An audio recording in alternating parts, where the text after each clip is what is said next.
He felt happy. "Okay," I said. Really, I wanted to say, "Okay, but let me think about it a little bit." But that would have hurt his feelings, so I didn't. I prioritized that single moment when deciding my future. I hated that I had felt better before he proposed. I was happy, but at the same time, I was already sick of the idea. Imagining all the obnoxious things that would happen in the future, meeting to discuss the ceremony, deciding what to do about our last name, dealing with relatives, being bluntly asked when we're having kids by people I know and people I've never met, wore me out. While Hakozaki was in the bathroom, I searched for things like marriage depression, marriage pain in the neck, marriage relatives annoying. There were lots of people feeling listless about marriage and guilty toward their partner like me. There was no end to them. That exhausted me even more. I liked Hakozaki, so you'd think I could be more genuinely happy. It was worth celebrating.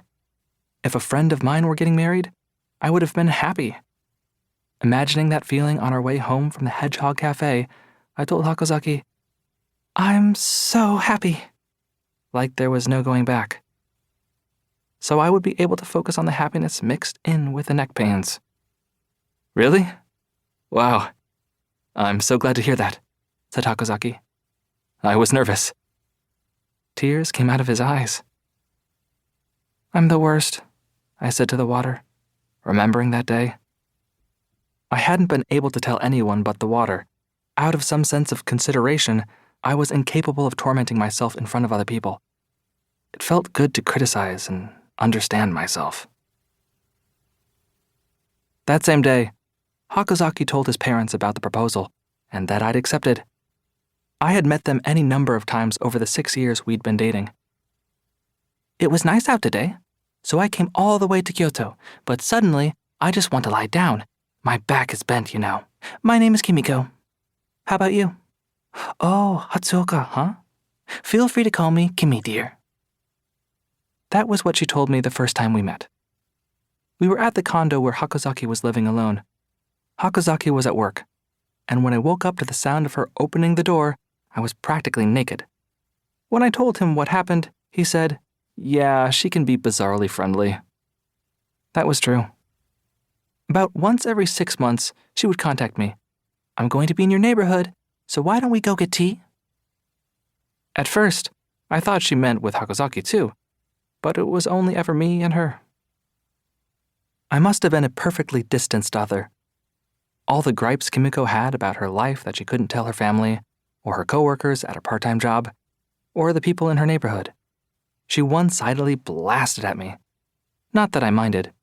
She treated me to delicious cake and tea, and I was happy to be able to help someone let off steam by simply nodding and uh-hahing mechanically now and then. It stressed me out that she hit like on everything I posted on Facebook and other social media, but she never interfered with my life or my relationship with Hakozaki. Still, that was only because I was Hakozaki's girlfriend, an outsider. When she got word of the engagement, she pinged me. "Hatsuoka, you're already 30, aren't you? Why not quit your part-time job or whatever and live with Yuri?" It aggravated me, but I got it. Just as I had been worrying about how I was getting married and my family would expand, Hakozaki and his mom were probably worried in the same way.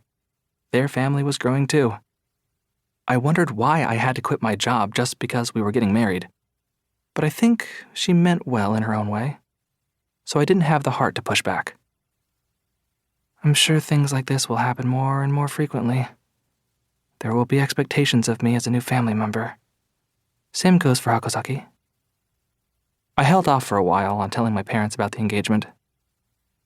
Even if we got married, there was no way I would quit my job or live with Hakozaki.